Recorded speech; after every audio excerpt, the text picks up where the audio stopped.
Le vice-président chinois Wang Qishan s'est entretenu d'une manière approfondie avec le président égyptien Al-Sisi et son premier ministre Mustafa Mabdouli sur une série de sujets relatifs au Moyen-Orient. Les deux pays partagent la même ligne sur la plupart des dossiers de la région. La Chine respecte la souveraineté et l'indépendance de tous les pays. Sur cette base, des sujets tels que la Syrie, le Yémen et l'Irak ont été discutés au Caire, la Libye également. L'Égypte et la Chine sont toutes deux d'accord sur le besoin de protéger ces pays de la division et de maintenir la sécurité de leur peuple.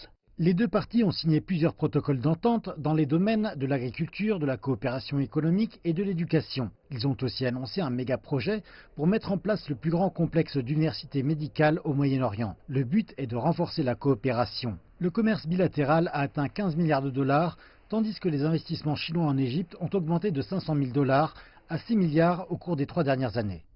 L'Égypte est pour la Chine un grand marché africain avec une population de plus de 100 millions de consommateurs. Et avec l'initiative Century Route, l'Égypte est le lien pour ce projet en Afrique. Les succès égyptiens dans la lutte contre le terrorisme et la construction de l'infrastructure nécessaire en ont fait une destination importante pour les investissements chinois.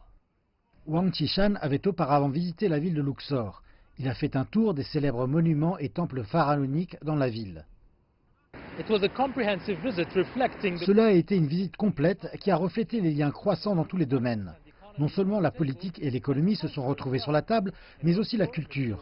À Luxor, M. Wang a inauguré le premier institut Confucius pour enseigner le mandarin en Haute-Égypte.